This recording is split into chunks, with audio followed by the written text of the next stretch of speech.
Attention. Welcome to the Different Spectrums podcast. We dive into the wild world of mental health discussions. Get ready for profound talks, a sprinkle of humor and sarcasm, and a touch of colorful language. Just a quick heads up, our show reflects our individual opinions, which may not align with the standpoint of the podcast, our featured guests, or any related corporate entities. Our mission? To illuminate through laughter and satire because everyone needs a good chuckle. Chill out and don't stress over the small stuff. Legal troubles? No, thank you. Cancel culture? Please spare us. We'd rather keep this space lawsuit free. So buckle up, have a good time, and join us as we navigate the vibrant realm of mental health on the Different Spectrums podcast. Today's episode is sponsored by BetterHelp. BetterHelp connects you with a licensed therapist who is trained to listen and give you helpful, unbiased advice. By using our link, you can get 10% off your first month of therapy. So, Naz, as a therapist on BetterHelp, what has your experience been like? I've been doing it since January of 2021, and it's been really fun and exciting. I've been able to reach clients all over the United States and the world. I've had good relationships. I've had folks that I've had for a couple months and a good handful where I've had for almost 2 years now. So it's magnificent. I've enjoyed my time and my clients. I love them. Awesome. You can do it all from your phone or computer via phone call, video chat, or messaging, however you feel the most comfortable. Let BetterHelp connect you to a therapist who can support you all from the comfort of your own home. Visit betterhelp.com/DSP or choose Different Spectrums podcast during sign up and enjoy a special discount on your first month.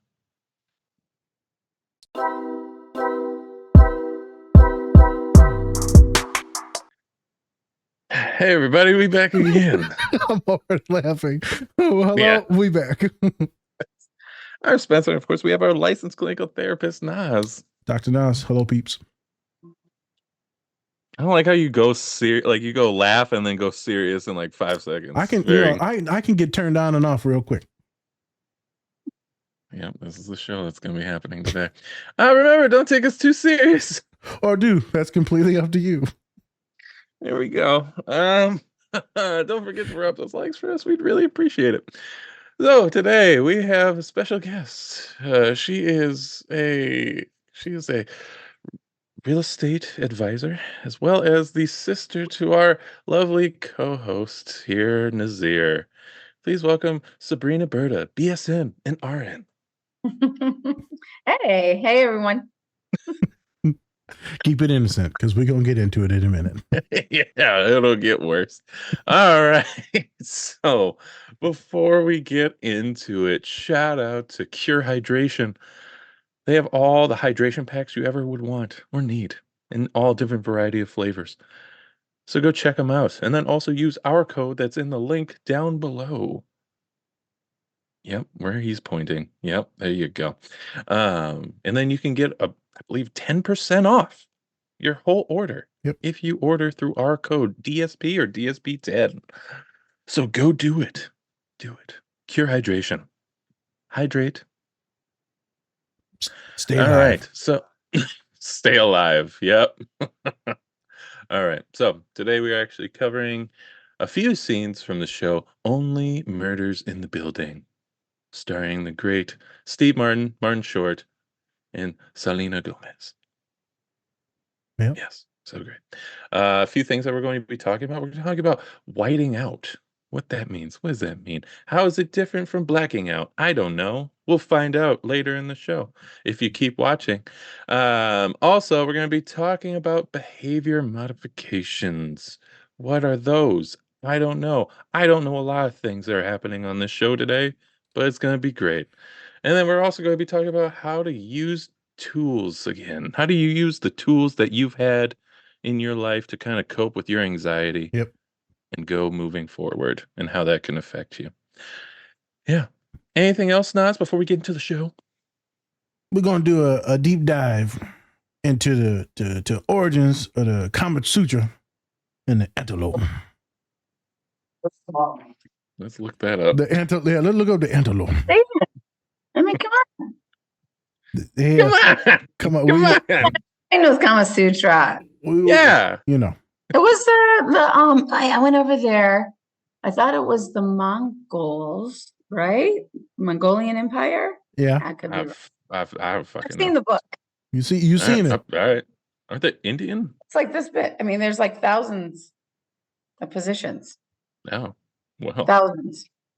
like I said in pre-production, I got 4. You know, I'm Catholic. Only so, 1,000. Catholics, we don't believe in none of that shit. So it's a sin. All y'all living in sin. Okay, we're gonna have some honest and great discussions, obviously about anxiety, whiting out, and we're gonna share some stories. Right, this is my sister, and so we're gonna have some fun. We're gonna laugh. This will be a somewhat more chill, funny podcast, so be prepared for that. There will be some inappropriate moments, so not necessarily trigger warning, but if you're looking for the therapy, good therapy, you're not gonna get it here today. So no, excited to have some fun and talk about me blacking out. Whoop whoop. White out. White out.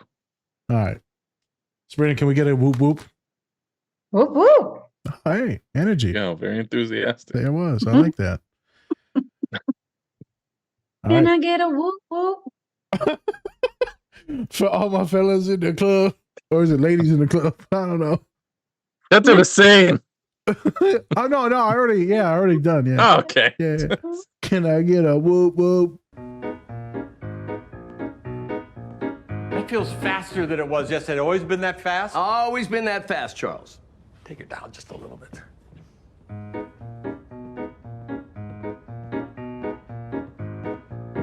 Oh, Mabel, you don't have to be here because this is just boring play stuff. Nope, something is telling me I can't miss this.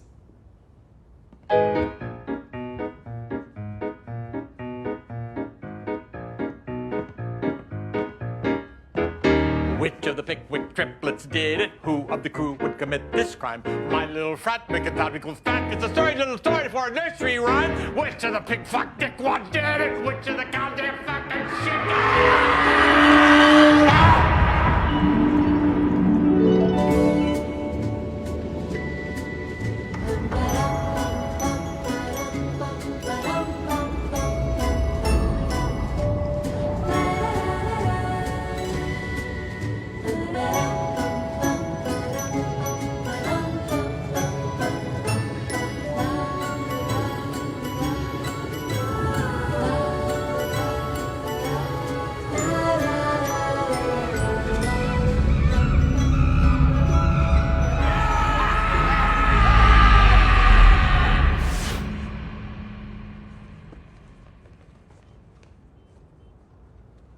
May I step out to call my therapist? Yes, of course you can.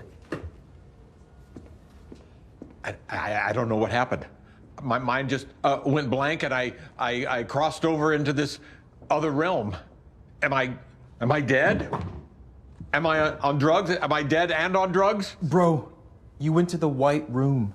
The what room? White Room. It's an actor thing. A stage thing. In TV, if you screw up, you get another take. In theater, there's no net. You blank out, that's it. You're a polar bear in a global warming documentary, hanging onto a tiny piece of ice in the middle of the sea, waiting to die. Happened to me in 2014. I was doing a production of As You Like It in Wilmington.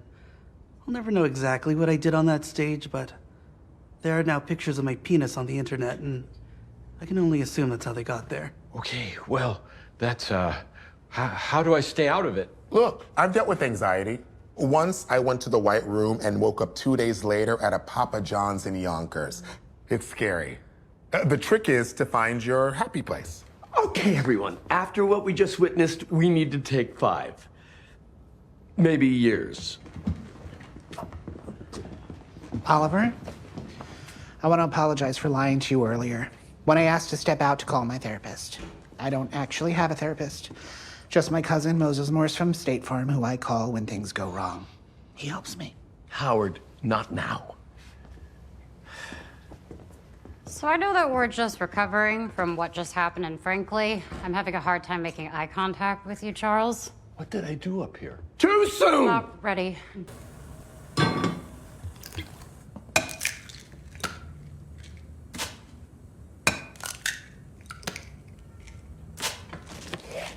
Which of the Pickwick triplets did it? Who of the crew would commit this crime? Might a little brat make a mommy go splat? It's a story pretty gory for a nursery rhyme. Which of the Pickwick triplets did it? Which of the spawn and the brawn to kill? Will a baby get tried for matricide? Coochie, time for you to admit it. So quick as a whip, gotta pick which Pickwick triplet did it. Joy! I did it! I did the song! What? I know the trick now.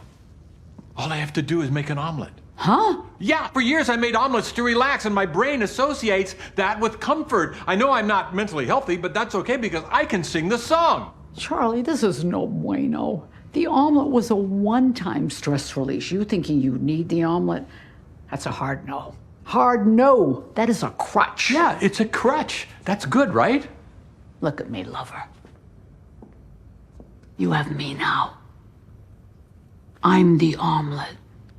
Say it. You're the omelet. I'm gonna look out for you, Charlie. Just like I did with Ben Glenroy. He knew if he touched one hair on your gorgeous little head, he was gonna have to deal with me. Now let's go to bed. I've been reading the Kama Sutra and we haven't done the antelope yet. Okay, I'm just gonna make one more omelet. Charlie. The antelope.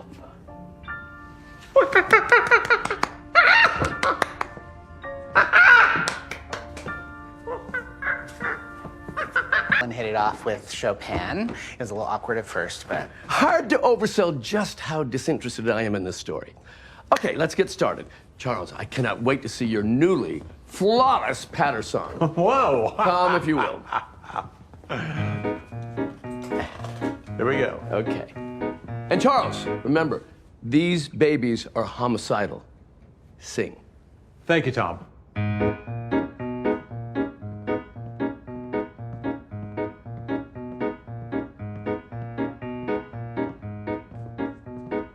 Which of the Pickwick triplets did it? Who of the crew would commit this crime? Might a little brat make a mommy go splat? It's a story pretty gory for a nursery rhyme. Which of the Pickwick triplets... I'm sorry. What the hell is happening with your hands? I'm just keeping the beat. It's a little choreo that I came up with, and I think it adds a little zazz, don't you? Sorry, were you whisking? Why label it? It's just the constable coming through me. I don't know what he's doing. He's got his own life. Well, I hate it. Just sing. Oh, but I think it'd be good. Hands behind your back, Charles. Thanks. Which of the Pickwick triplets did it? Which of the fool the quick five flew? Little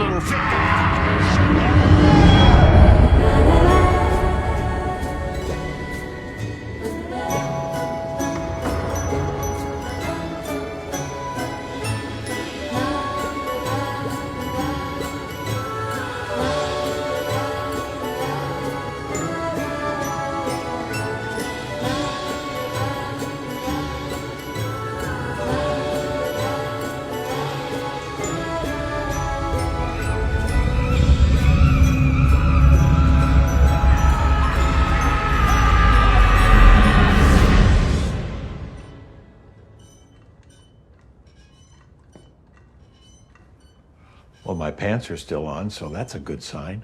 I have never heard filth like what just came out of your mouth. Tom is a Christian, Charles. Take the day, Tom. Find a priest. Pray it out. I'm sorry, Tom. I don't know. I'm taking control of this situation now. Step into my office. It's this song. It's making me mental. Is it the song? Look, Charles, I'm no psychoanalyst, although I did talk Idina Menzel off a literal ledge once, story for another time. But I'm wondering if there isn't something more going on. Like what? Like Joy moving in. That's a huge life change. Ever since I met you, you've been alone. Well, you've been alone too. Yes, but not in the sad, tragic way you were. All right. I admit, I'm struggling. I don't know what's wrong with me. I want to be the guy who can do this, who can share his home with a woman, and if necessary, 62 fish. That's a lot of fish. It is, right? Look, I'm going to go against my instincts here and say something nice to you. Maybe you don't need to change. Maybe you are who you are, and that's enough. I suppose some people are meant to be alone. And maybe I'm one of them. But how can I ask her to move out? She just moved in. You'll find the words. Just keep it simple and don't overthink it. Well, you could stand to take your own advice. Hey, this moment is about your emotional shortcomings, not mine. Oh, and not about you overthinking your big date? Fine.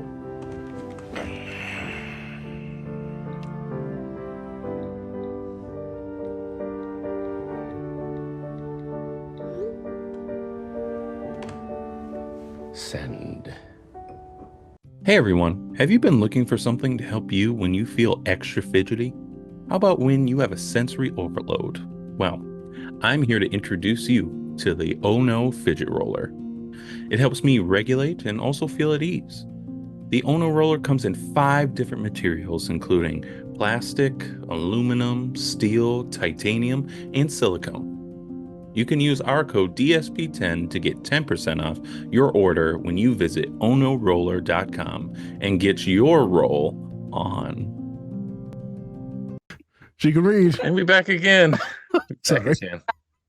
Right now. We're back and we're live. Just as live as, I don't know. Wow. Fucking riveting. I can't think of nothing. All I can think Good of job. is, boogers. I don't know. I don't know. God. We're back. You're on one today. All right. So, all the drugs. So Sabrina, we have you here today on the pod. So how did Nas coax you into doing this show? I think it was really like he invited me, right? Mhm. And then didn't say anything ever again. And I really felt like, and he's got he's getting all these followers, up to 15,000, and I really guilted myself into it. Yeah. My brother's ignoring me.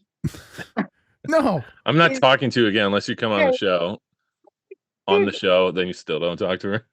Yeah, I think it was like almost like reverse. It was reverse psychology. Yeah.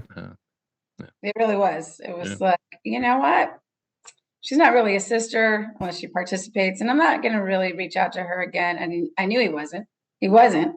And then I felt guilty. So this, He's got all these episodes. He's got all these followers. Everyone's like, "Oh man, Nas' show is so cool," and I'm like, "Man." He asked me like 2 years ago to be on this. Like, maybe I ought to join. Yeah, maybe. It's been 2 years since y'all talked, huh? So long. It's been a while. So long. It's a lot of love in this room, Seems like it. I feel it. This is also how I, my dating life. I'll ask them out, and then they don't really hear nothing, and then I wait until they get divorced, and and they can't afford their bills. Then I ask them out again. Oh, it's a good system. Good system. Write a book on that. Hey, would you like to go out again? And you just ignore him for like another 2 years. Yep. I just like to tease them a little bit, let them know I'm there. For 2 years? Actually, it's not even teasing for 2 years. You tease them one time in the past 2 years, and then they like, what the fuck happened? Yeah, it's not true. But no, really? I hit her up, and then I forgot, and then I hit her up again, and I had to hit her up again. So to be fair, she was ignoring me because I would send the message, and it would say read. Yeah. And then nothing. Family confrontation.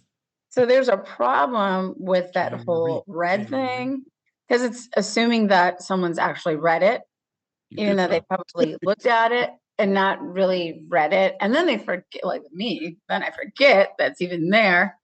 You forgot about me. This feels all So you too saw the message, but you didn't want to read it. Yeah. But then, not that subconsciously, but I really wanted to ignore him. She became our mother. That's what it is. She forgot about me. Hey, Okay. Leave mom out of this. Don't you bring her. Don't you bring her into this. Oh man, don't make me pull out her ashes. Oh my God. Hey. You know. Anyways, let's smoke it up.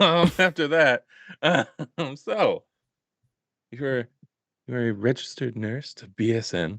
Would you like to kind of go into that a little bit more and kind of your experiences as an RN? Sure. Yeah. So started off 27 years ago. ICU, mostly cardiovascular, did some trauma, did some burn, migrant nursing and clinics, started a staffing agency a couple years after that, and have staffed over 1,000 nurses. And now I'm getting into real estate after 27 years. Mm. Yeah. What made you want to do a switch? You know, real estate is not that much of a switch, because basically just helping people solve their problems, right?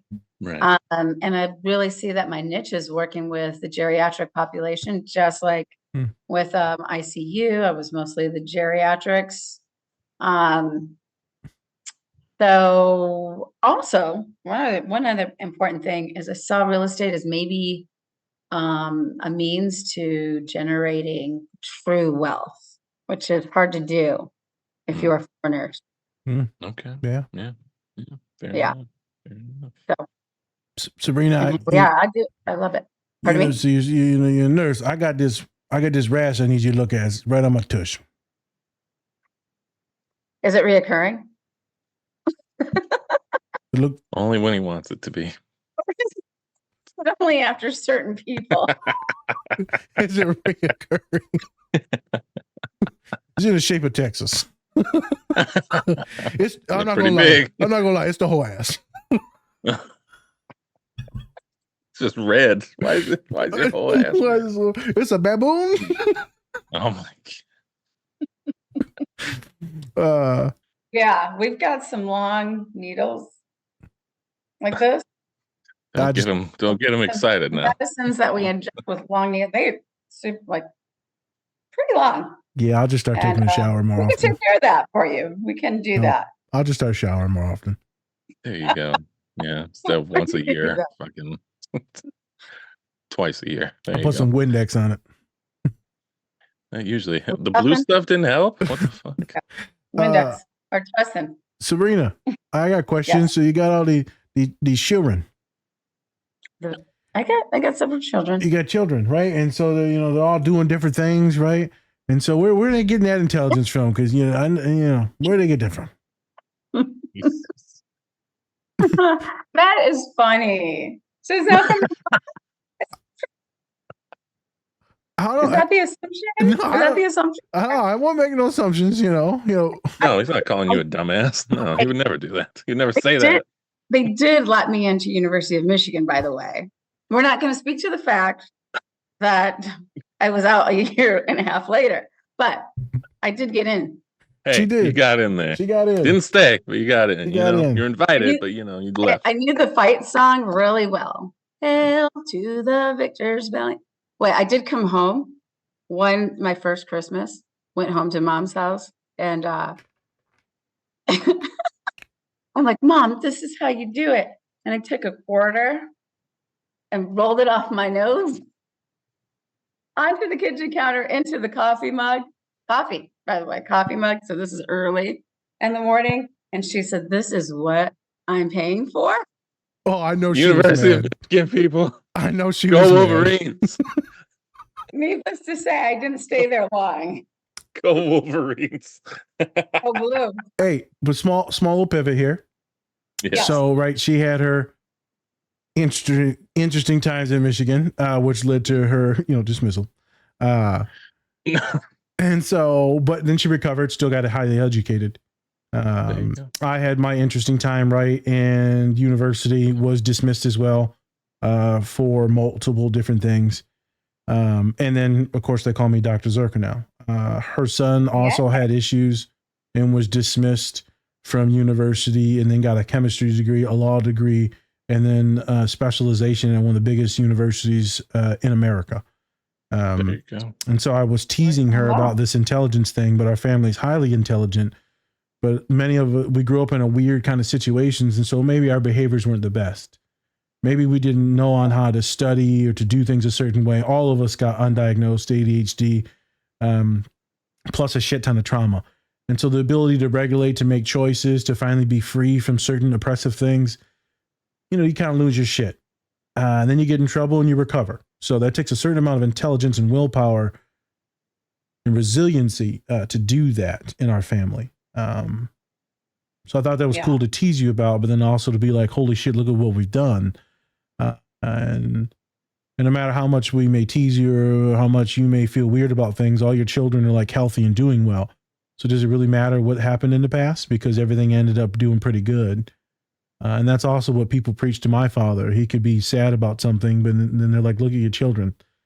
They're happy as shit and he's saving lives. Salim's happy and healthy. So you did okay. For sure. Your past things don't rule you. So things for our listeners to pay attention to is a really cool story about my sister here, my nieces and nephews, and me as well, my own father, Spencer. We've all had our weird pasts, and then we've achieved and surmounted those things. People have seen my life and career evolve over the 2 years. They've seen Spencer's life and evolve over the 2 years. So cool thing to do amongst the teasing. Now here's the real question. Yes. Who's your favorite kid? They're not going to watch the podcast because they're all TikTokers and idiots. Tell it. Who's the favorite kid? Yeah. Don't lie here. Don't say all of them. Oh, they're all equal. Stop it. It's bullshit. Yeah. It actually, I think, depends on who asked me for the least cash app. I mean, like, and it's funny because they all call me, except for Dimitri now. Dimitri actually paid for, so Dimitri is my law, graduated from Georgetown Law, and he's my lawyer. And no, he just paid for lunch this week for the first time ever. It's been awesome. No, I mean, it's they're great kids, all of them. But I breastfed Bryce for 2 years. Okay. So there's a strong bond there. I mean, I got to take off of work. He got the tit. And just enjoy raising this kid. He was totally ADD. Oh, I yes. was getting into trouble at these little, mom day out programs where they would have him for 5 days. I'd get sent home all the time. They wanted to put him on meds, and I just loved him. I thought he was great. I loved his go get attitude, the way that he would punch someone in a grocery store walking by or kick someone, who knocked on our door. He's always been kind of like the favorite, kid of mine, but it's probably because I've really got a chance to bond with him. You got a good bond there, right? 2 years. I mean, he didn't leave my side for 2 years. Yeah. Which is an unusual experience for a lot of women, professional women, nowadays who have to go to work. True. So serious note, true. Yeah. So that was unique. I think there's a bond that he doesn't have to call me or anything like that. And, so I don't know. I'd say maybe him. But I mean, I'm so proud of Dimitri. Yeah. Because this is a child who grew up with I was a single mom on welfare. Let's face it. Yep. Having to wait in line back in those days in welfare offices for food stamps, and life was cars breaking down, not being able to get to school on time sometimes for my tests, and so he kind of went through the struggle with me. So who do I admire the most? Gosh, that kid is amazing. Really made me so proud, so proud. Me and him talk about it all the time. Yeah. Yeah. So, and we he kind of had to grow up with a mom who was growing up, basically, so that's his accomplishments have been amazing. It's so cool to hear him, to see him and his character. And how charming he is and how educated really he is. And I mean, I don't even bother debating with him anymore because he wins every time. I Yep. mean, he's so skilled with that. There's no way I'm not going to waste my breath on an argument because he's that good. And but Isabella too, like the trauma that she's been through, as you know, with her concussions and her brain injury that was really severe, so severe that she missed a menstrual cycle for 6 months. Oh, wow. So yeah, I mean, it was debilitating. Couldn't walk, couldn't really talk or focus on her schoolwork. I Couldn't remember it was drive. bad. Was isolated, and so her perseverance, her discipline, I mean, it's so much to be admired there with that. And she's graduating this year. So I mean, I know, Spencer, you say it can't be all of them, but God, I mean, when you look at these people, these human beings, and they're like Nazir mentioned this word, the resilience and just their perseverance. I mean, there's so much that I love about all of them, and the baby, well, she's the baby. So She the I baby. love her. Yeah. So all the parents out there, remember to breastfeed. All right. Anyways, let's Hey, move on. real quick. My dad, I remember I went to Texas and I'm like, Dad, this kid's autistic as shit. The Bryce kid. So I'm like, Bryce. Yeah, I'm like, ADHD for sure. I'm like, this dude's autistic and shit. I don't know. That's tainted milk. Jesus. Or it's pure ADHD milk. I don't He's know. just like, that tastes funny. I don't know about that. Is there what's that? Is there cumin in this? Because we're Mexican. Cumin. Just a little bit of All right. spice in there for you, son. Just a little bit of spice. Yeah. A little jalapeno. Yep. Yeah. Definitely with our parents, definitely. Maybe more like margarita. That would explain a lot. That would mom was a drinker. So And I won't be talking about that. all And right, let's pivot. get to the show. Get to the show. All right, so we're doing Only Murders in the Building. Follows 3 people doing a murder podcast based on all murder, like this murders that keep happening in their buildings. They keep on being centered around them, all that stuff. And so Charles, he was an actor in a show that was kind of like MacGyver, I guess, something like that. And then you have Oliver, who's played by Martin Short, who directs plays. Pretty much, that's his job. That's what he does. And so he's creating a play about a murder with a mother and three children, triplets, right? And so they're rehearsing for this play, and Charles he's very nervous because he's never done a play before. He's never done a musical before. And so he starts to get on stage, and then he starts singing, and then all of a sudden all these obscenities start coming out of his mouth. And he whites out.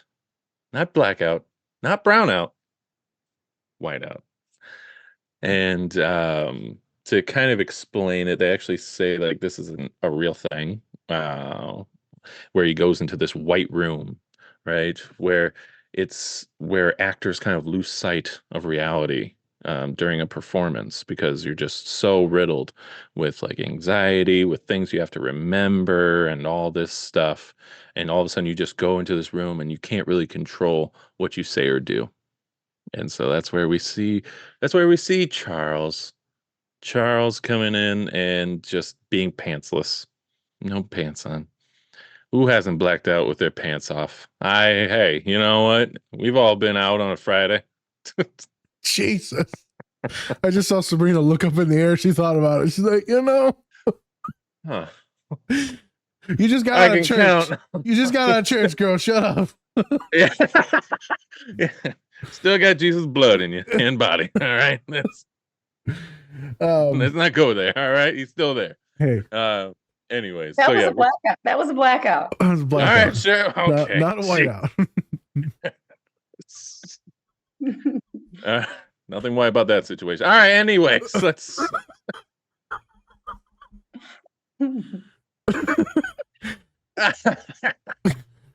Anyway, so Naz, Have you ever encountered somebody who's had a whiteout before? Have you encountered a whiteout before? Maybe we can deep dive into that discussion between all of us. Like, have we done a whiteout before?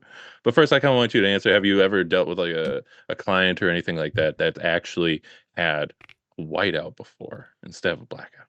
So we get into the semantics of it when it comes to like clients. The whiteout more refers to as an anxiety attack, but you actually keep performing or you keep doing the thing. So most of it at the university level is going into exams. So you got a big exam to do. You sit down, you get ready to take your test, you write your name down. Damn. And damn is like everything is just gone.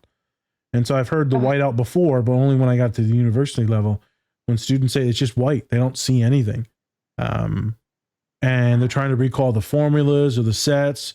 They're trying to read, but then they have to reread over and over. And they're there, but it's like an autopilot where someone else is like controlling them, but it's not really them that's in charge. There's no real like cognitions and thought that are in there. It's just kind of autopilot. So that's the thing that happens quite often. I will have it with student athletes before big things. I will have it students that are in the band, orchestra, that are going up there and singing, right? They'll have it before their performance or even during their performance. So there's a lot of ways to combat those things and to work through those things cognitively, but also putting in certain behavior things to make sure, because we're going to get into the next scene, to make sure that, you know, you're a little bit calmer when you start that process. So it's super common. Folks will see it as an anxiety attack, but it's not something that's debilitating and they just go and recluse into their bedroom. It's more like they're in the moment. They have to do it now. You're in an interview for a lot of our clients here. You have to do it now. If you're a nurse and there's a shit ton of trauma going on, like you're kind of on autopilot and they'll be like, so how was your shift? Sabrina could be like, I don't know. I mean, well, you saved 3 people's lives. And I don't remember. I remember I stubbed my toe, but then other than that, I don't fucking remember anything. That's how it is for a lot of people. You just kind of zone out and now you're just there. For myself, it usually happens these days with like bigger speeches or engagements, talks. Like, so I just recently did a lot of autism presentations to like certain classes. So I did some guest lectures. And they all go well, but I'm also like, where the fuck am I at right now? Like, what am I even talking about? And then someone will ask me a question or give me direction, and then I lock back in, and now I'm like good and educated again. Beforehand, though, because those, I know those in and out. When I was still like young as a therapist, I remember the first time I was so nervous is when I went to go meet the women's basketball team at St. Mary's. And the coach was like, hey, I need you to talk to the girls. So we sat on the court in a circle. And like, I was ready to piss myself the entire time. I've never had to pee myself with anxiety before. And now I'm like, I gotta go. Because I'm used to talking to boys. And then coach is like, I need you to talk to the girls. And so it's just a whole different thing. Because with the boys, I can use a lot of like stupid words, profanity, and I can be like jovial and funny. And the women, you can do that as well too, but they need to believe you and trust you first. And so there has to be a certain amount of intelligence there. Not saying that the boys don't need intelligence to be there, but you're fighting 2 different things. The women need to know that they can trust you. The boys, you're trying to really get more like their respect. The women I usually working with, they want to see that you're intelligent and also a good human. The boys, they're trying to make sure that you're still a man's man and you're still masculine. Thus, the information of mental health and suicidality can come across.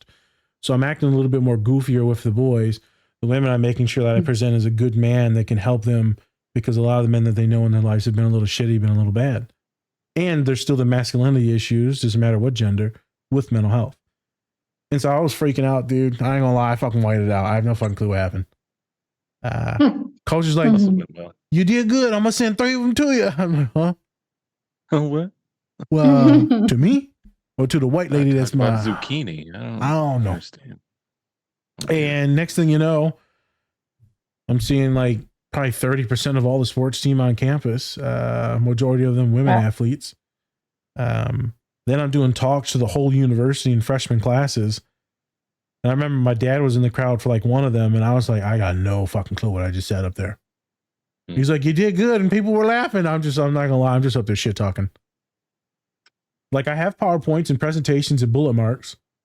Yeah. But Spence knows I can't look back at the board because then I start to like dissociate. This dyslexia kicks in. Even in my big job interviews, like I can't look back at the board. I just got little bullet points to keep me like somewhat on track. Right. And I've rehearsed it so much that I just go. So the whiteouts, I have had them often. Now, if we're talking about blackouts from drinking, that's been the thing too. I had my freshman year was rough. My freshman year was rough. Me and Sabrina had a very similar freshman year. But Sabrina, have you had any these whiteouts from anxiety or like stress, or just went on autopilot? Yeah. This is like the first time I'm hearing of the term, whiteout. But I definitely have had this happen going into major interviews where it feels like, okay, tunnel vision. Mm-hmm. I feel a sense of dizziness even. And it's like, I know that I know I'm saying something, but I don't know what I'm saying. Right. That's actually happened to me several times. I used to be a performer. I don't know if you probably, let's see, you weren't born yet, but mom made me, I was in a Mexican ballet folklorica group dance. So we danced and performed on big stages, hundreds and hundreds of people, live mariachi. And so definitely before a performance on stage in front of all these people going out there, especially doing solo. Hold on just a second. Boyfriend wants to give me a kiss. Put the sugar on me, girl. Put the sugar on me. Let's put this on OnlyFans. You gotta give the boyfriend love, He's letting me use his laptop, for God's sakes. I need my sugars. Sabrina's that brown sugar. Oh my God. It's better. Brown sugar. And brown sugar. Oh, is brown sugar better? It's better for you. Sure. So now going back to those, I'm recalling like those performances, especially being like the solo ones, being so nervous and then never, like after walking on stage, not even really remembering, like, did I do that? Did I do that right? I just didn't even know that this was something that other people experience until right now. Blackout, a whole nother thing. Whiteout, I've definitely experienced that. Sabrina, didn't you just come back from Mexico? So I'm sure you had some altercations with some blackouts over there. Altercations with this whole new relationship that I have, it's been good for me. Oh, good. That's good. Yeah, the relationship, he's just a real nice guy, kind of, real loyal. And I don't know. It's always in the back of my mind, like, you can't drink too much. You don't need to. Yeah. No, I had a lot of fun. I've really limited my alcohol. So happy to report no blackouts in Mexico. There we go. Plus the fact that, when in Mexico, I'm not sure you really want to. Yep. Yeah. Because you never know. Yeah. I don't want to be on a 60 Minutes report. You know what I'm saying? And actually, I'll revalidate that. Actually, I shouldn't have to say this because, women should just be safe. Men should just be safe. But, even in America, like, it's sus if you get blacked out because people will take advantage of certain things. So this is a triggering topic, but people should just be better anywhere. But we're not. And, I have to coach a lot of my students to be very cautious with alcohol, specifically in their first year of schooling. Sure. You got to be very cautious. Yeah. And, I was not, did a lot of stupid stuff. A lot of people aren't, but I'm glad. The reason why I joke with her about the blacking out is the family's got issues with, addiction and alcohol abuse. Yeah. And so it's good that you're doing better with that. Not that saying that you had an issue, but, our family does. Yeah. Yeah. For sure. Yeah. Yeah. And I have addictive personality too, boy. So it's like, Yeah. Yeah. Yeah. But yeah, so no blackouts, but the whiteout thing is definitely something that I've experienced. And so on top of that, now that I'm 53, I'm menopausal, hormones change. Okay. And apparently, this change in hormones can induce anxiety Oh, a lot more frequently. And so I've been experiencing the anxiety, not necessarily even related to any trigger, but just maybe a hormone imbalance. yep. And then all of a sudden, I can't breathe. I can't breathe. I'm like, take me to the ER, check my pulse, somebody get a timer. Am I still alive? I mean, I've actually had recently in the last couple of months, a conversation with somebody during a panic attack. I'm like, please just take care of my kids. Just take care of my kids. Look, Jesus. my life insurance policy is this. I mean, and it's so real. And you really feel like I'm going to pass out any second now, and I'm on my way to death because I can't breathe. And being a clinician, it's even scarier because you're tachypnic or breathing too fast. You know that your heart rate, so you're tachycardic, so your heart rate's through the roof. And then you get to the ER, and they're like, "You're just having a panic attack." And we can admit you and charge you $10,000, give you some Xanax IV or something, calm you down, or you can just try to think through it, breathe through it. And that was like the first time that happened. I was like, what? So I was like, okay, I'm not paying $10,000, but I'm also not going to go far away from the ER. So I sat in the car for another 3 hours until I could think my way chill. through this attack. Yep. It was insane. Jesus. Scary. It's scary. It's Yep. just very scary. Yeah, it makes sense. Hormones, neurochemicals being messed up, estrogen.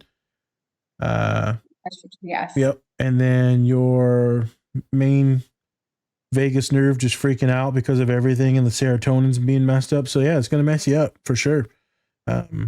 Which could lead you to more of those blackout like feelings, because now you're like freaking out and your brain's shutting off. Intense. Yeah, you never know. I have a lot of clients that go through that with their PMS and also PMDD, I think it's called, premenstrual depressive disorder. Yeah. So some folks, we help them get on like birth control. Some women, cisgendered women, we help them get on birth control to help regulate some of those more hormones and chemicals. A lot of my clients benefit from them. Some of them, it makes it worse. And so we need to switch very quickly from either the pill, the IUD, right? There's many different forms, non-hormonal, right? Sometimes we just add in an SSRI, an anxiety medication, just to help them regulate their serotonin.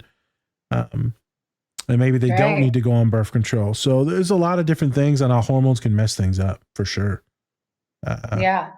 Interesting. But after watching that little clip, now I'm wondering if it was just maybe it wasn't hormones. Maybe it was a response to me moving out of my boyfriend's house. So we can get into that in the last clip. Yeah. Spence, you got any issues with the whiteouts? The white man? Every day. Every time I look in the mirror. God damn it. Why? I hate you. Why am I so privileged? It's such a hard life being a white man. Oh my gosh. Why couldn't I be darker? Why is my credit score so high? It's it's fucked up. It's because like I don't have all the privilege of having a high credit score. My shit's in the tank, man. In the fucking tank. That's the black side in you. I know, finally it's coming out. My credit score. God damn it. Knew I shouldn't spend that money on those shoes. Fuck. All right. Anyway. Addiction. Every time you go to Nike.com, white out, and he just buys the shit. Yeah. Totally. Yeah. Order 5 new shoes? Shit. 5 new shoes. Wallpaper. Yeah. 1, 2, 3, 4. 5 new shoes and a mouth gag? What the fuck is this for? I have a couple shoes right now. They're right here. Yeah. Anyways. Yeah, definitely have had it. Especially when we talked about it. I have interviews or anything like that. I kind of just go on autopilot. I'm just like, and just go Mhm. from there. Yeah, it's been getting a lot better now since I've gotten a lot more experience, especially in the professional world. It's gotten a lot better. Still can't remember shit after the interview. Isn't that weird? It's like, Right. what happened? Oh, Yeah. yeah, we talked about that. I forgot. But yeah, that's been a huge thing. And then also, um, I mean, I've had to present in front of people, and I think I've actually gotten it more during testing than anything else. Okay. Where I just blank out and I just can't remember shit that I know, You know. like right away. Mhm. Yeah. Hmm. Especially sometimes if I get asked like I'm presenting and they ask me like a question or something, because my mind's blank at that point. It's not, there's nothing going in and out. I'm just worrying about like the presentation, and then somebody asks me a question, and I'm just like, um, hmm, Norway. What? Talk about math. But yeah, that, and then I mean, I've also I remember one time it was a weird situation where like I used to live off of the freeway, and so you get a lot of different people like coming off of the road and stopping like in front of my house. One time I was mowing the lawn, and then this car pulled up, and they were like, excuse me, can you come over here for a second?" And I was like, Okay. strange. All right, what do you need? um, And then yeah, it was a woman who worked at the VA. I think she was also a vet as well, and she was having like a really bad panic attack apparently on the freeway. And Oh. so she came off the road, and I just started talking to her, just trying to help her calm down until like the parent, because she had the paramedics on the phone. Yep. And so yeah, it was just a weird situation because it was just a random person. I'm usually like, "Hey, how's it going? I'm just mowing my lawn. What you need?" I was like, "What you need?" She's like, "Come over here." And I was like, "What do you need?" And she was like, and then she was crying Yep. a lot because she was having a really bad panic attack. And Oh. then yeah, I was just talking to her until the paramedics came, and then they kind of helped take care of her from there. So that was kind of a little bit my situation, especially when it comes to like just, talking to people out of being in that, in that mind space. Yep. So Hmm. yeah. And my girlfriend and stuff, like she's had like, I don't think I've ever been around her when she's had like a really bad panic attack or anything like that, but I've definitely talked her through some stuff on the phone, like if she was going through like a situation or anything like that. So, yeah, Yeah. That's awesome. Interesting. I'm a great person. Yeah. No, with a lot of patience. That's nice. You got your moments. I You got your moments. I also have like zero patience. You got zero, but for some people, he's got a lot. For some people that he Yeah. loves, Yeah. he'll Yeah. give you some rope. And then other people, he's like, fuck you. Fuck out my face. Yeah. Interesting. I actually had a little bit of a whiteout the other day Ooh. because you just talked about someone helping you down. But this person was technically saying the wrong things, but then he said the right thing. I'm good because I'm detached from it now and I'll be real surface level. But I had a client that went through some really rough stuff. And these are one of those moments where I feel like I hate all humans and I think we're all worthless, and then the entire world should be eradicated because of the things that we do to each other. We should just all be gone because we all suck.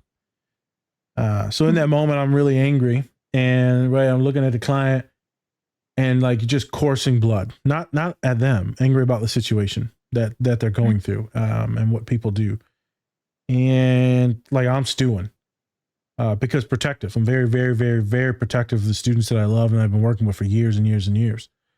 And then to see people do things or to take advantage of someone I've known for so long. And then I was just getting real quiet. And the next thing you know, I started tapping my finger like my father on the table, and you can hear my nail ticking. And they were like, uh-oh. So after that, I left and I went and talked to the doctor. Doctor also works with the person that I work with. And then I let them know kind of what's going on. And I was like, dude, I'm fucking stewing. And then he said a few things, but I couldn't talk. And I was like, dude, when I get angry, I cry. So I just sat there and I was just like tears pouring. But like just bloodshot eyes, just furious, like just furious. And he's like, you need to go for a walk. I was like, I got a client I'm already late for. He was like, now you need to go to the psychiatrist. You need to go for a walk, 5 minutes. So I went outside, went for a walk, got a couple deep breaths in, went and saw my next boy, and like everything was chill. But I was still like dissociated for the next couple kids, and I came home and passed out for like literally 12 hours. Yeah. So it was tough, but you're right. So he kind of walked me through a few things because he was like, man, they want to smoke. Let's get ready. I'm like, I don't need someone to be angry because that's going to make me more angry. Because that's what my dad will do. He'll like fuel the fire and like hate humans too. And I'm like, chill. I just need someone to tell me to like chill. Doc was like, go for a walk. Because I was completely fucking out of it. Completely out of it. So it does happen. So in heightened emotions, we're going to pivot real quick to autism. Yep. A lot of us who are autistic or have trauma histories, there's a lot of us that can't regulate emotions. Like, well, there's a certain threshold benchmark, and then as soon as you go above it, boom, you're gone. And you're dissociated, you're whited out. You have the inability to control like what's going on, what's being said, what you feel. And so a lot of us folks will just kind of shut down and go inside. And some of us will blow up and then go externally. I always used to be external. Father was always external. Mother was always external. Overwhelmed emotions. They get something's going off that they didn't like. Boom, they blow up. They yell. Shit's violent. As I got older now, I can de-escalate things and then keep a little bit inside. I also know how to take my hand off that wire of emotion to where I'm just seeing the things happen instead of feeling them happen. So that really helps me in therapy. But this other day, I kept touching the wire, and then before you knew it, I was lost. This could happen with people teasing you, bullying you, maybe too much stimulation in the room, light, sound, noise, sensitivity, right? You just get overwhelmed. You could also white out in those moments, aka what we call for folks on the spectrum is just dissociate. You're gonna be a little dissociated, deregulated. So you're gonna have to go back and do your coping skills, which we're gonna get into technically in the next scene. We didn't get a chance to make fun of the White Room. The White Room. You know. Where all the whiteness happens. And I like how he's in there fucking painting. Yeah. You gotta make it even more white. I know. Yeah. You know. There's never enough. More clean. More clean. Yeah. I feel like that's where the world is run. I feel like that's the America. You know, it's already really white, but we're gonna make sure we keep this shit white in America. We gonna make there's a blemish. Yeah, you know, the guy, man, you know, we building that wall. We gotta keep them, you know. Oh, they think they can get rights? We're gonna paint over that in the Declaration. Yeah. Jim Crow laws. Here we go. We're gonna paint right over them. Separate but equal. Right over. Nah, right. Hey, Jim Crow. We gonna use that Jim Crow paint. Jesus, dude. Oh my God, I have to say this now because I saw this the other day. What? Did you know that in the books that they were giving a lot of the slaves in America, the Bibles, there was hundreds and hundreds and hundreds of pages ripped out of them to make sure that they were always submissive and they weren't learning on how to rebel or like what these human rights are, these God-given rights are. So they took all that out of there to make sure that they never really learned. And I was like, they were called slave Bibles. You got to be shitting me. They ripped out like 600 to 800 pages. Yeah. These are one of those moments. They couldn't, but they weren't able to read. No, but there were some that could read. Correct. And then they would speak the book out to them. Oh, you're saying after they were already slaves.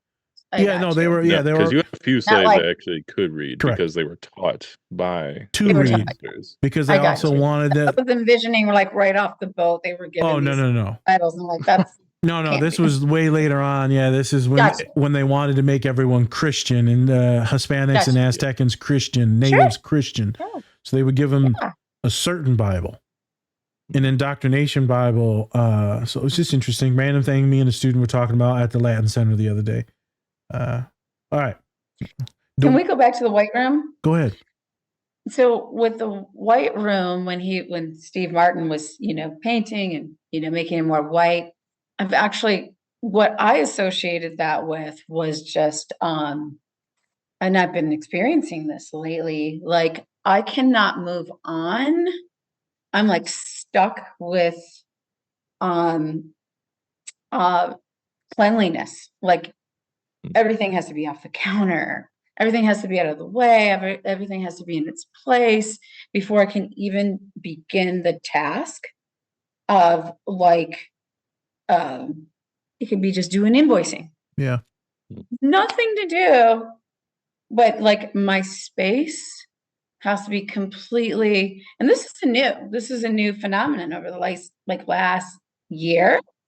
And so when he was doing that, I was like, I feel his pain. I feel this. I know what that feels like. So it's interesting. that is probably going to be, for you, anxiety related. You could be having just wanting to make everything nice and neat and clean so that way you can have full attention. You also could just be avoiding of doing the thing that you want to do. So you're procrastinating. Totally. I thought that too. I'm like, am I procrastinating? It's a different type of Or am I procrastination. trying Though. to control? It's a little of both. A lot of humans will go through those things where they will avoid because they don't want to do the thing that makes them really freaked out. So they'll do something like calm them to regulate them. But also it does waste a little bit of time. So it really depends with some folks. It depends if it's a coping skill or is it full on just running the clock out until something else comes up. Usually the bigger the tasks, the heavier the task, the more stressful the task, like doing your taxes. We're going to keep everything private right now. IRS. Hey, whether you do it or don't. Hey, Yes. Since we're Mexicans, IRS, ICE, a couple other people are in there, FBI.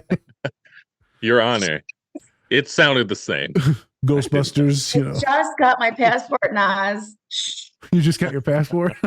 And it just got revoked. That girl too Mexican. That room ain't white enough, girl. Give me your passport back.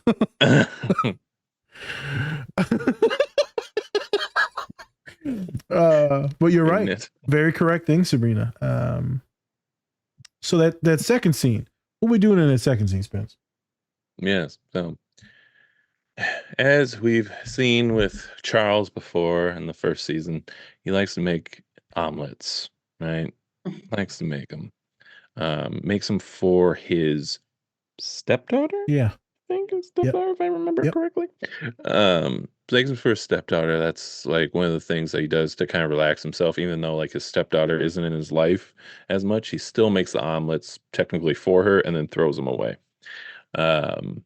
Now he's in a relationship with Joy, and they are they're together, but then she's trying to really be like his only type of like coping mechanism, like the only thing that helps him regulate. Just think of me, just all you have to do is think of me. And so, he's starting to make these omelets and he's like, oh, I got a way to actually stop the whiteouts from happening. And they do help because he starts singing the song. And then he's like, Joy, I did it. And she's like, no, that's only temporary. You can only think of me, which that's just like weird. It's just fucked up. It seems manipulative, in my opinion. It's just like, you can only think of me. I'm the only thing that's going to get you through this hard time. Which we could talk about, maybe trying to put a little bit too much on the loved ones that are around us instead of just, trying to figure out our own shit. Like we can have a nice balance between figuring out our own shit on our own and then having our partners, loved ones to kind of help us along with that as well. But yeah, in this scene, and then they talk about doing antelope style. I've never heard that one. Nope. I think because you haven't read the book. It's a long book. I ain't trying to, like I only got so much space, much time. I got dyslexia. I haven't read it all either, but what am I supposed to what's do that? here? What's that, Nas? I got dyslexia, and then someone goes, it's all pictures. Well, They're upside down. I don't get it. Is the people funny looking? I need fat brown people. This big. Show me some pictures of big Samoan motherfuckers fucking, and then I can figure it out. There's like two. Let me see some big boys pushing tush, and then I'm supposed to pick her up. The fuck? Oh my god! Damn! I gotta go back to the gym. Oh shit!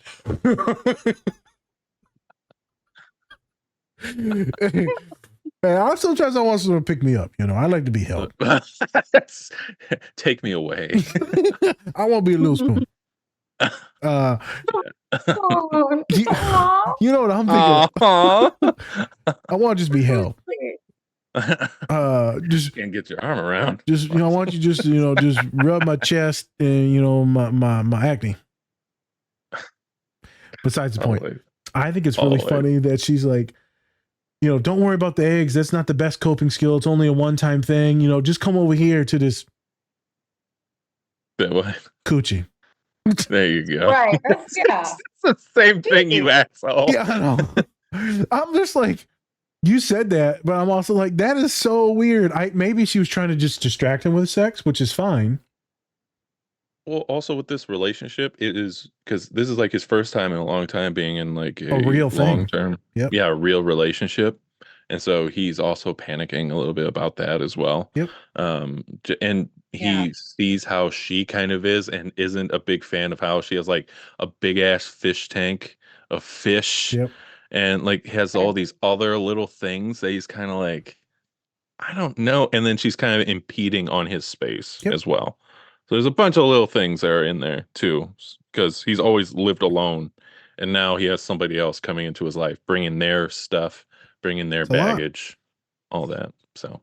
Yeah, I wasn't really sure I was confused by that scene because I was like, she cannot be really like, she's a WAP girl, right? I mean, like, that's all the, yes. No. Damn, my mouth watering and shit. You know the song, so like. My shit looks like Dune. Fucking all sand. Dry as hell. Where's the water?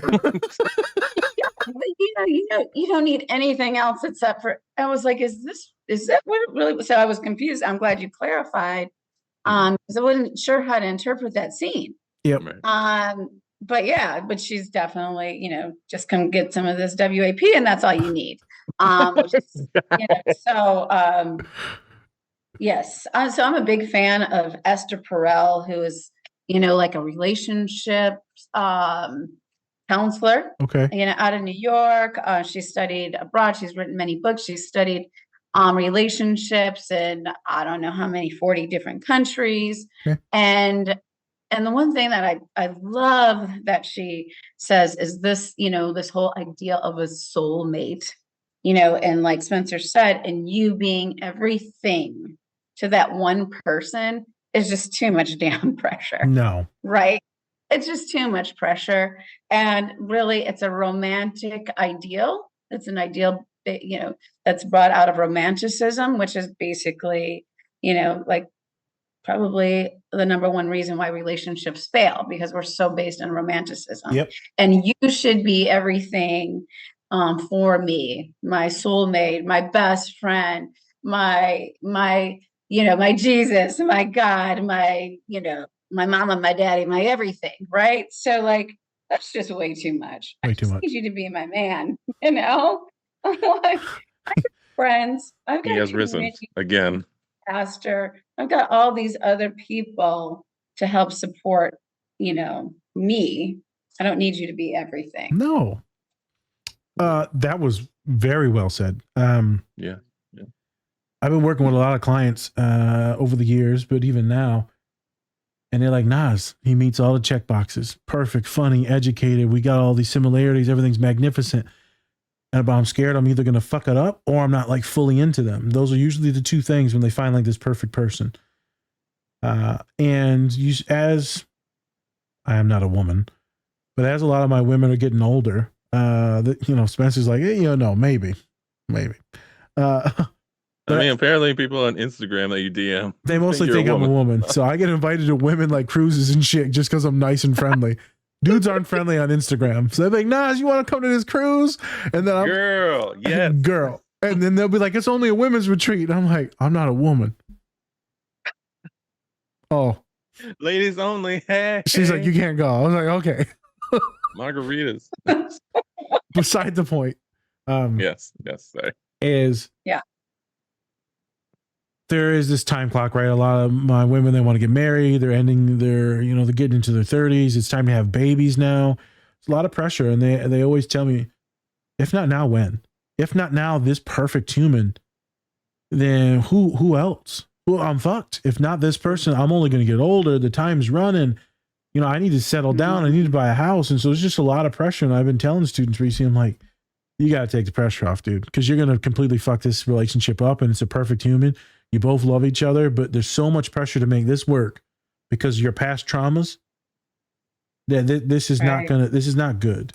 And it's just really sad to see how much more pressure there is for a lot of my women and how things are like need to be sped up even faster, specifically because their parents will put pressure on them about kids, babies. You're getting old. I have a lot of clients that are international, and the parents are like, hey, if you don't find a man, then we're gonna get you an arranged marriage. So not only do they have to find one that they may have to like, but they actually love, but they might get set up with one if they don't. It gets really complicated. Yeah, for sure. And I was talking to the kid recently, and I said, hey man, there's perfect people for everyone. I've said I've been in love with two forever people. Obviously I'm not with them, but there was two forever people that I could have been with for a longer term. And I said, there's multiple people out there for everyone. It's just not one soulmate. Just like there's forever friends that you have there too. There's always multiple humans. The sad thing is a lot of us never really leave our little bubbles, and we never find those people because we're so anxious about getting rejected, but you're going to get rejected. It's a whole fucking thing. Very complicated. Not enough time to talk about. But yeah, I'm glad that we all agree that she came off a little weird there. A little controlling. The cool thing was that he found something to cope with. So we're going to do a little pivot. So for him, it was the eggs and like doing this thing that Spencer said where he used to do for a stepdaughter, and it was rhythm, right? He's doing the motions, flipping shit everywhere, making it right. I mean, I can't even fucking crack an egg without getting salmonella. So I got it again, Dad. Shit. How'd I get chlamydia? What the fuck? What? How'd I get crabs from cracking an egg open? I get pregnant. Yes. It's the wrong egg. Sinner. You're a sinner now. Hey, immaculate conception. Sunday.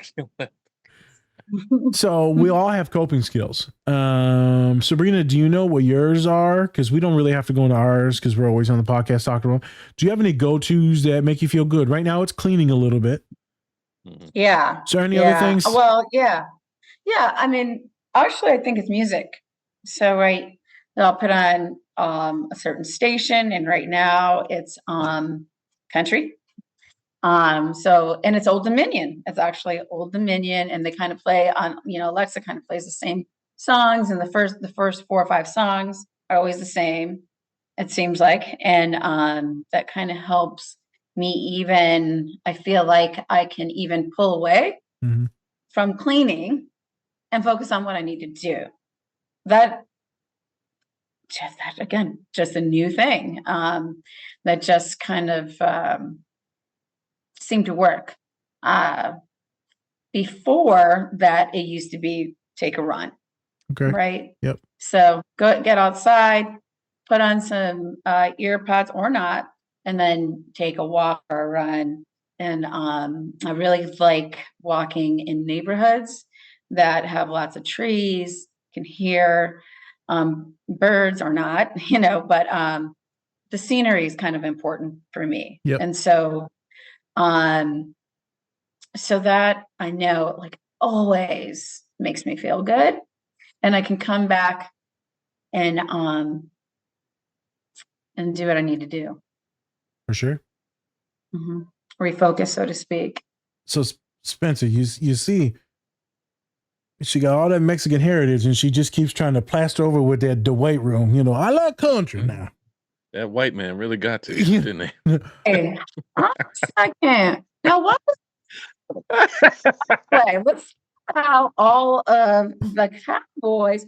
I'm pretty sure that the cowboy culture Mexicans was from Spaniards. It's true. I, type way. I Well, will the s- white man took it over like everything else. So, Well, I mean, remember the Alamo kind of, yeah. So, well, but still, like when people True. say, are you from Mexico? I'm like, yeah, Texas, Yeah. that part of Mexico. Yeah. True. I mean, like I was born in Michigan, and so was my mom. Hey, I know one country song: selling turnips on a flatbed truck. and then turnips. Hey, it's a song. It's actually pretty good. Hey, look, I've gotten into old school country myself, so it's how Really? it goes sometimes. Yeah, Wichita Man, that's my shit. I love Wichita Man. Is it smushing music? Is good smush music Is or it no? smushing music? It's by Glenn Campbell. Calm down. I mean, I don't know. Can you smush to it? Sometimes. See? Jesus. You got a cowboy hat on. I tell you what, you can do anything you want, boy. Lassos. Put them spurs on. Clink, clink, clink, clink. let it dig Right. let it dig into my back. Oh my God. What? I like the pain. You too. Mount me. Oh, sorry, too far. Put a saddle on. I mean, I need you to kick me in the spurs. kick me right in the head. Okay. All right. Anyways, we all have our egg moments. Me and Spencer have Yes. talked about ours many a times. I just want to touch on Sabrina's. That way we can move on. yes. And for everyone out there, go check out Glenn Campbell. Great artist. He's lovely. Has some great songs. So, yeah. If you ever heard Southern Nights, that's my dude right there. That's my guy. Anyways, so so what we're talking about here especially is we want to talk about also some behavior modifications there in this scene. Because right after he learns that, he also tries to do it when he's singing the song, and it's working out so far. But of course, Oliver is just like, what are you doing? Put your hands down. Why are you doing all that? And then he does so, and then he goes back into the white room because he just loses it. He loses his focus. He can't focus on anything else. Yeah. I mean, what are behavior modifications, Naz? What are those? I don't know. So behavior mod for autistic folks can be very hurtful. And so I'm not getting into that version. I'm talking about where you're modifying your behavior and pairing it with something. So kind of like Pavlovian, the bell rings, the dog starts to drool because it thinks his dinner's ready. Right. And so we're getting into those things with clients where, let's say Sabrina is the soothing thing is the country music.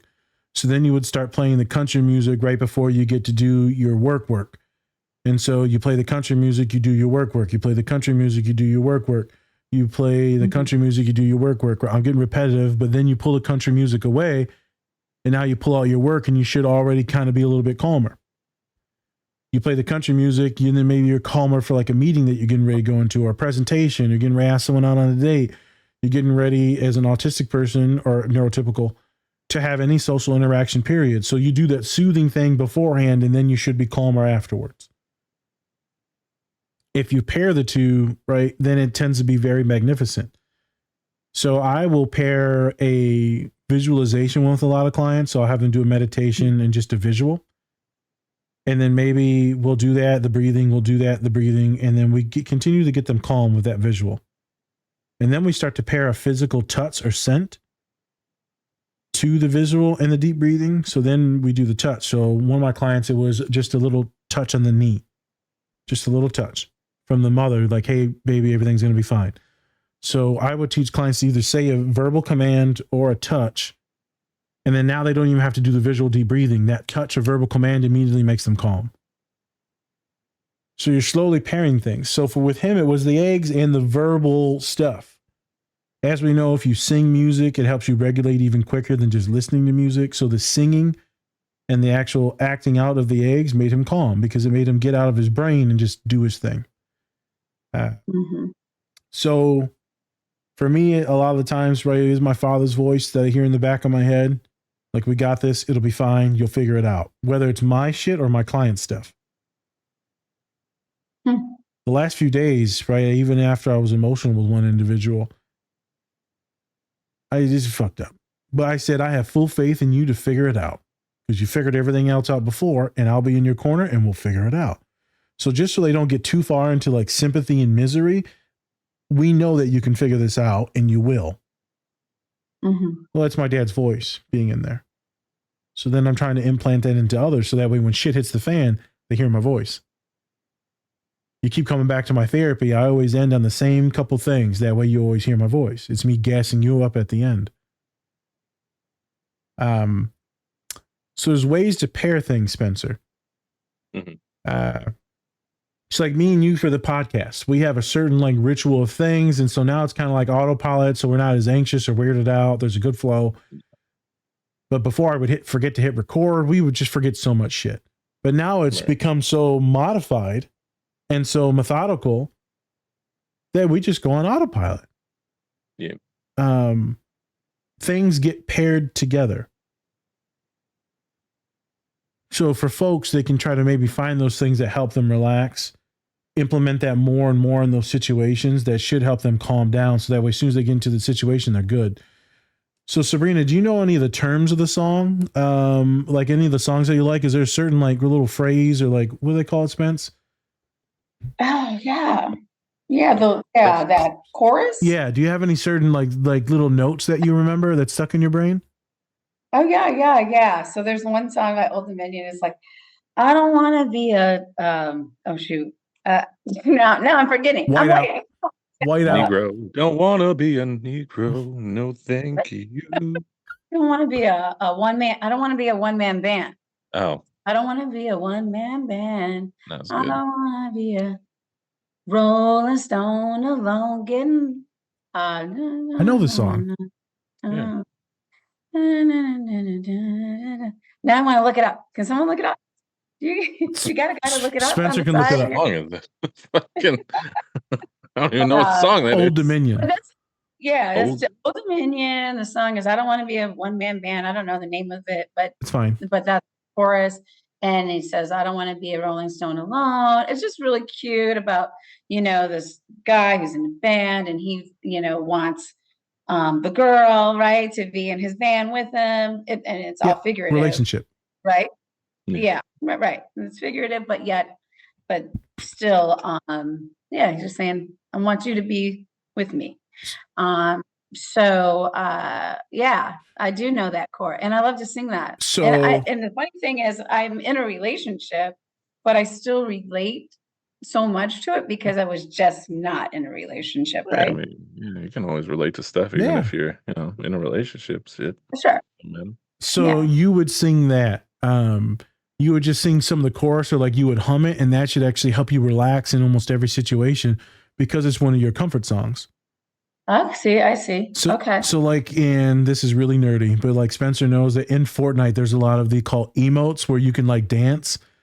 It's true. And so if you hear that song or that music, because every time I play Fortnite, I'm usually having a good time laughing. Well, we're usually getting our ass kicked, so it's not that fun. A little anger in there. But you're doing these dances, right? And the one I got locked in my head where he goes like this and he just goes, do it. And then he's like switching his feet back and forth. So that's in my head and I can just like get autistically locked in on that. And then I'm just kind of chilling and smiling. I see. So you need a visual representation sometimes and or you pair it with like a chorus or some words or touch or scent. So a lot of my students, I'll have them pair it with like lotion, especially my females, because they'll have like lotions on them where the boys won't. So I have them use cologne or deodorant. It's what we call smell goods because that'll bring you into something really like peaceful and awesome. So every once in a while, smell's the number one trigger for memories. So I'll smell like good food and it'll bring me back to somewhere, or I'll smell like mom's cologne and I'll be like, holy shit, who is that? Even to this day, I'll smell like her cologne on some women and I'm like, what the fuck? So it's interesting. Or like my dad's cologne. If anyone's wearing Dolce & Gabbana and like it smells like cigarettes, like immediately I'm like, father? Dad? Are you there, Dad? I smell the cigarettes in Dolce & Gabbana. Where is he? You proud of me, father? Did I do good? Papa. Did I do good? His answer, you're a piece of shit. Do better. Ah. You go right into anime face.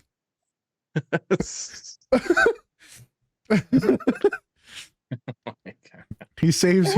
Making the Beetlejuice face. I see it. Yeah, the Beetlejuice face. There you go. Yes. Don't say his name 3 times. Don't do it. Beetlejuice.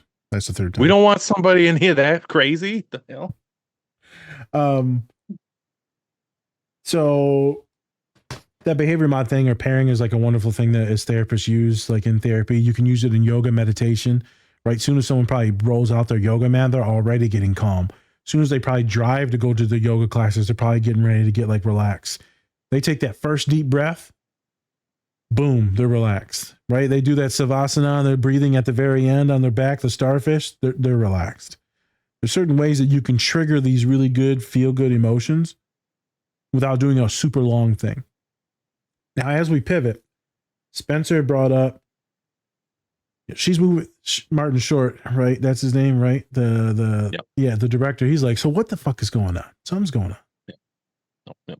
You're going through a lot of change right now. And then she's moving in. He's like, well, yeah, she's moving in. She's changing all these things. She's got 62 fish. And so we're seeing an evolution of his anxiety and stress because of all the different change in his life. So many different things. Not to mention there's murders everywhere. His stepdaughter's gone there. It's a lot. Yeah. Now he's starting to actually have to perform again. There's pressure on him for the performance. So now he's starting to get psyched out and thinking that you suck. Now he's getting into imposter syndrome. That imposter syndrome is what's leading to the whiteouts. Mm-hmm. Not only is he an imposter that this relationship may or may not work out, but also he may or may not be good at singing. So this is a really cool therapeutic moment where he checks him like, hey man, let's sit down and talk. You don't have to be a therapist to be therapeutic with someone. So you check in like, hey, it's like me and Spencer just talking. Hey, what's going on? You want to talk about it, this and that, right? And then you chat. Yeah. And he said, it's a lot, dude. So imagine being someone that is neurodivergent, right? Spencer knows. And they change your routine. Spencer just moved into a new house. It changes everything up. New jobs. It changes everything up. Sabrina, new relationship, maybe new houses. It fucks with you. It takes a couple weeks, couple months to get your bearings on what the hell is going on. In there, a neurodivergent person will be a little overstimulated because it's all new. Yeah. Client come in the office the other day. They said, yeah, I'm kind of freaking out. I was like, I can tell. I said, why? New person, new humans, new building. I never been in this building before. I'm like, okay. Midway through, I'm checking in. How you doing? They're like, I'm still freaking out. At the end, I said, how you doing? I said, I'm pretty good. I'm not fidgeting anymore. I'm not tense and like aggressive or feeling weird. I said, yeah, we made some jokes. We laughed. The conversation now, you know who I am. So the student's like, well, I'm not anxious. You can tell I'm making a little bit more eye contact. I said, yep. So I don't mean to be disrespectful. I was like, I know, dude. Like, I'm autistic too. It's fine. And the guy goes, I just like all the nerdy shit you have in your office. And then he starts looking at all the nerdy shit and he's like, yeah. And then I talk about mom because there's these Egyptian like pictures that used to be in the kitchen there. So now they're in my office. And then Sabrina, you don't even know this, but I had that Egyptian Sphinx thing that I bought at TJ Maxx for Benny's funeral. When you all were like looking for dresses then. So I bought this random cat. You're like, why the fuck did you buy this cat? Everyone went there and bought dresses and shoes. I'm like, I'm going to take this cat. This seems like a good purchase. Yeah. That's when you should have known I was autistic. Yeah. Oh, that. Yeah, there we go. Makes sense. So that's my representation of Benny. It was in the house for like a while. And then my dad got freaked out and told me to take that shit out of the house. Are you serious? Yes. He said it stares at him. Oh gosh. So Benny sits in my office with all my crazy ass clients. And the kids will be like, why is that cat just looking at me? I said, that's what my dad said. I said, it's the spirit of my brother. He's bipolar. He might kill you. So, he's watching you, making sure you don't drink too much. He'll drink it for you. Besides the point. What's the guy's name? The white-haired dude? Steve Martin. Steve Martin goes, hey man, let's talk about you and how you're procrastinating on texting this girl. You're making this shit too complicated. Yeah. You can have a healing relationship where you go in there for one thing, but then also the other person gets a healing too. So Sabrina, you ever go into any conversations where you have to help out maybe one of your children or friends or partners? I'm sure there's like a conversation All where the you just time. got to listen to your homegirl. All the time. Just had to happen this morning with the boyfriend who's not here, so I can talk. What's the T? What's the T? He's erectile Erectile troubles. So dysfunction. Yeah. we're blending. We went for the same joke. It's not working, is it? It's fine. ED, huh? And affects us all. Jesus doesn't fix everything. Even God can't fix that. I'm joking. Sorry. Continue. Yeah. No, so I have kids, he has kids, Yep. we're dating. It's the first time he's been in a real relationship. Of course, I've been divorced for 10 years. I've done this before. Yep. I've had different we've had different blended family, so to speak, blended family relationships. But this is his first time, and the ex-wife is having an extremely difficult time with it. And just being manipulative and just not being nice and making it seem like it's me, totally projecting the actions and everything on me. And I can handle it, but I mean, I'm trying to handle it, but I've been handling it. But just kind of talking him through that, like this isn't abnormal behavior, so to speak, or not. It's not uncommon behavior. Correct. It's abnormal, Yep. and it's not healthy for any of us here. But just listening to him and stuff, I'm like, I'm not mad. This is to be expected, so to speak. Yep. And we'll just work through it. But go ahead, talk and let me know, but and I tell you what, this happens to me this is relationship. So, this is expected, but that's just like last week at the resort, this couple comes up to me and they're like, so, my wife is seeing a 30-year-old that she met on Instagram. And he's like, and I'm jealous. And I'm like, I'm not sure why you're telling me this, but people do this all the time. And I'm going to sit here and I'm going to listen. Yeah. So it happens. Informal consultation happens all the time.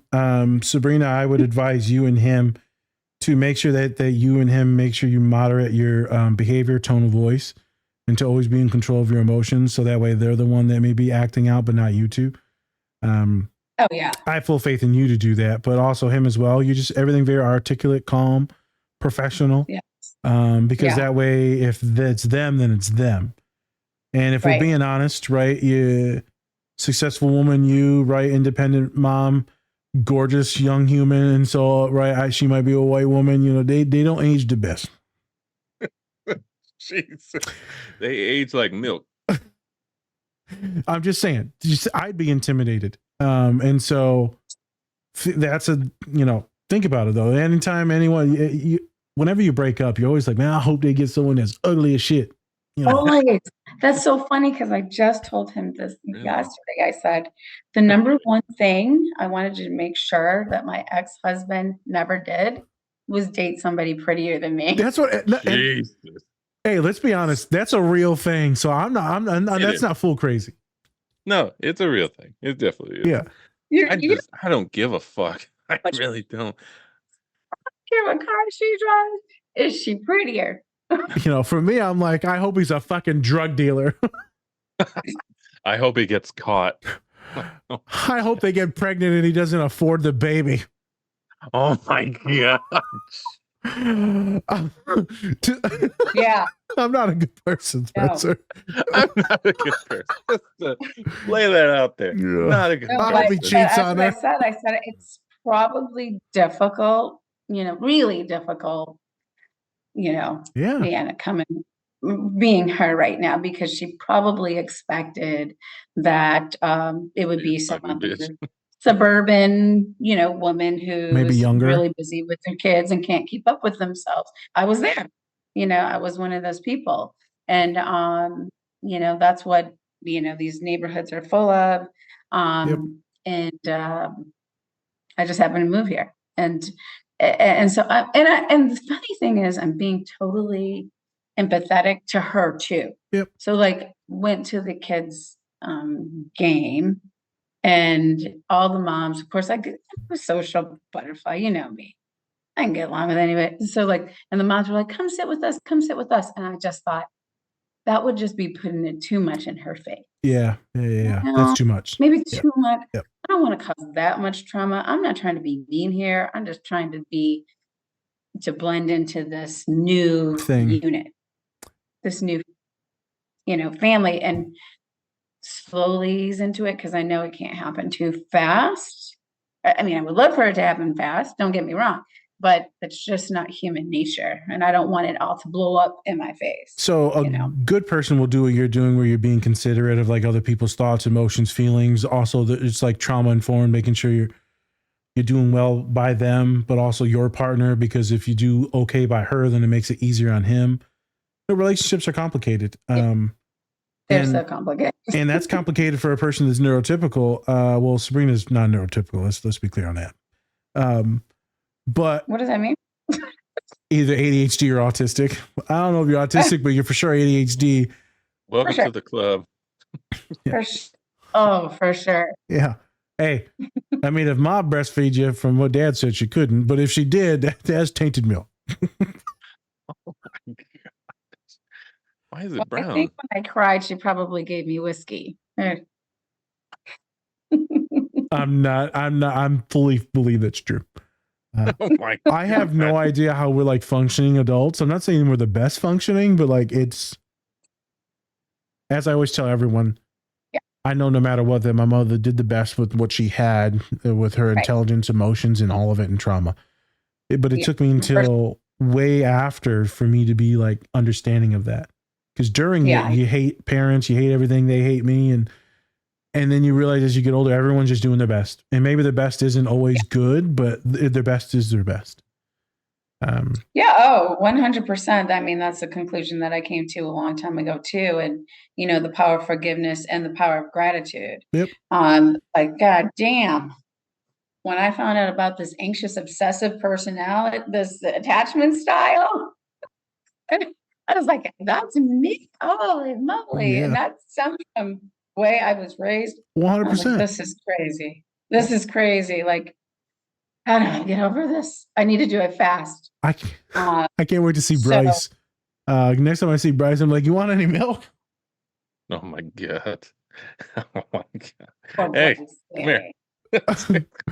I just flop on my bosom. Just hit that. That Come was on. when I was doing my best, though. Now imagine the other ones. They have no chance. No chance. But they're doing okay. So no, thank you. Anyway. We hit most of the things on here.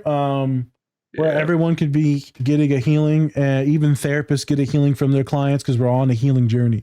Your therapist is crazy and messed up too. We're not perfect individuals. We're not someone that you should just fully look up to. Nurses, doctors, any healthcare provider, they've all got shit. Yeah. And so I always want my clients to know that I don't give a shit what room you go into. No one's above you. They just got a couple titles. We're all on the same plane. You talk your shit, you get what you need. If you white out, that's fine. You're going to write the shit before you go into the meeting. Write it down. So I just wanted to state that even though Martin Short is this big time director, he still needed a healing. And that's something. Yeah. Yep. So Spence, you got any sauce, anything you want to ask Sabrina before we get out? Just before, just kind of go on that point that you just said. I think it's also a good thing to know, like, if you are somebody that friends go to for like advice and stuff like that, and a trustworthy voice, it's like, don't take advantage of that.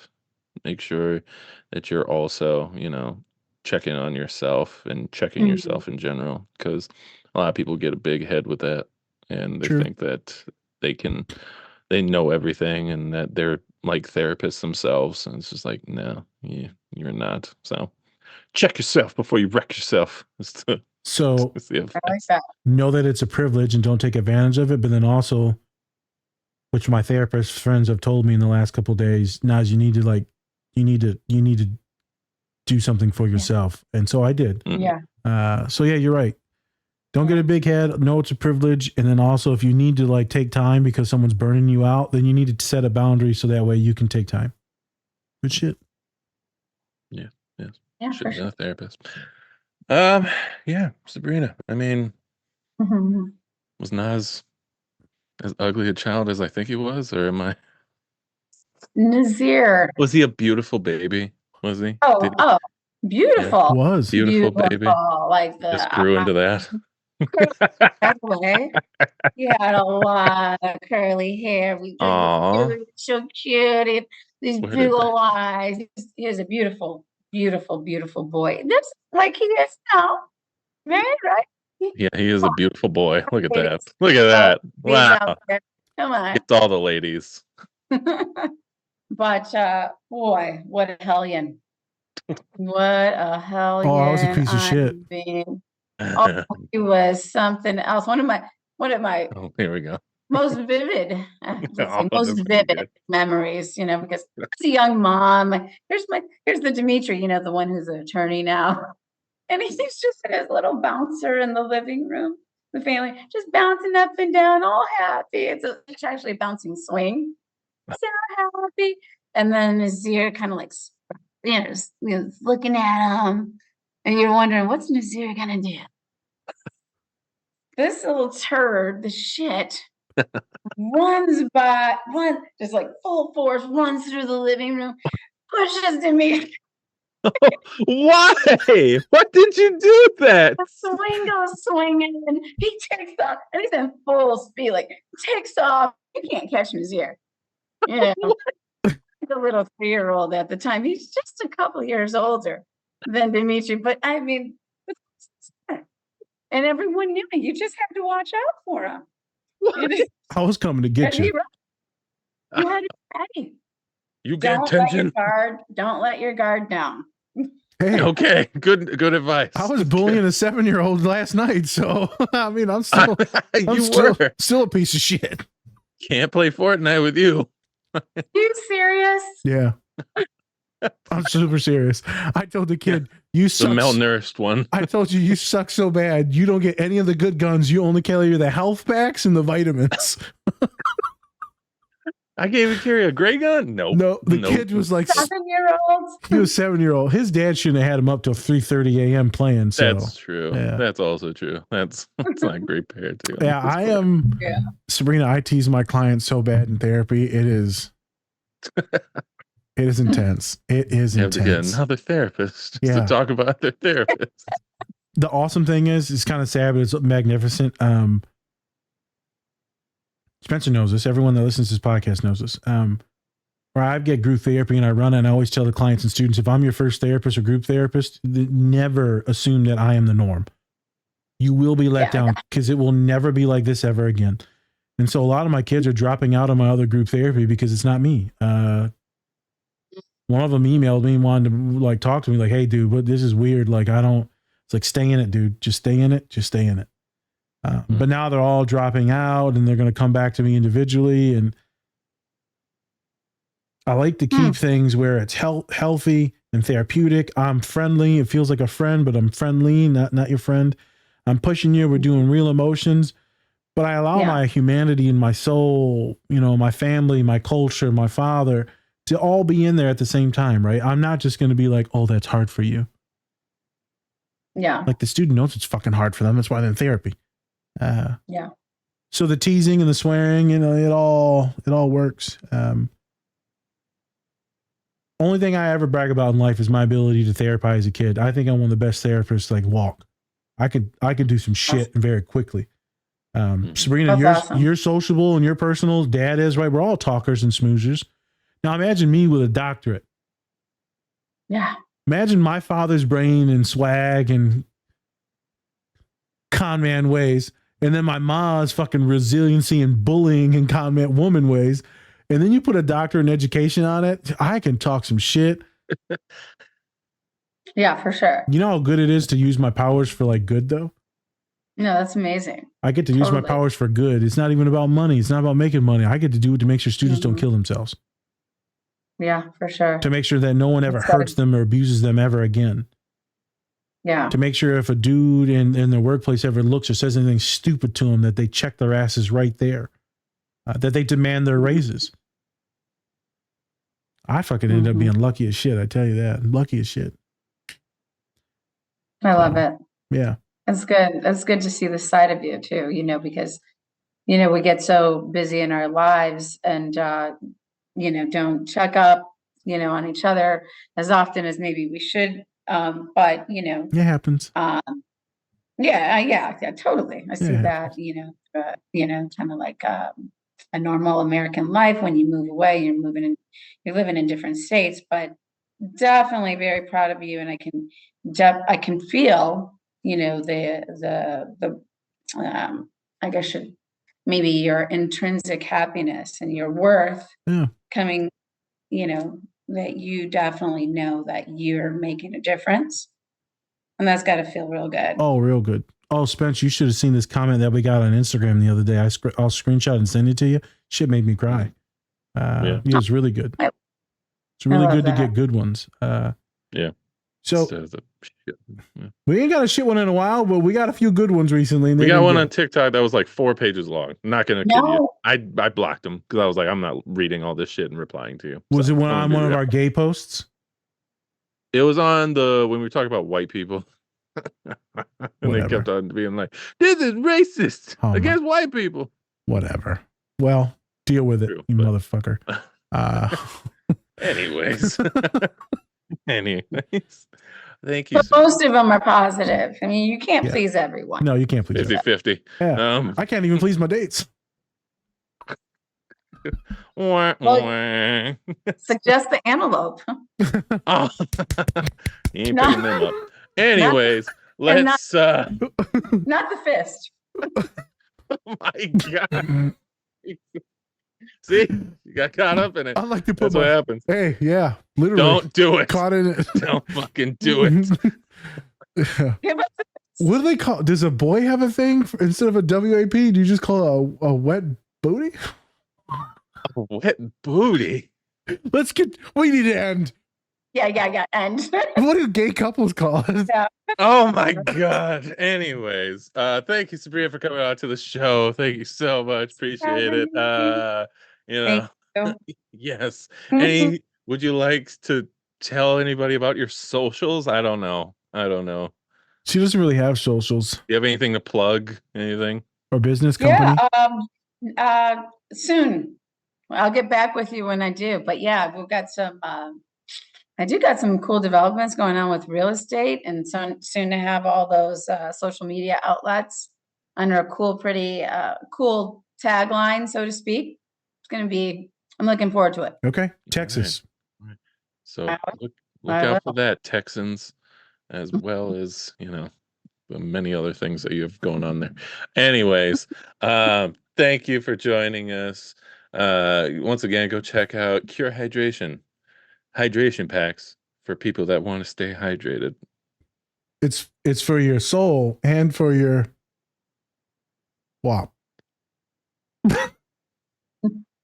I'm Spencer. That's Nas. Different Spectrums Podcast. Thank you.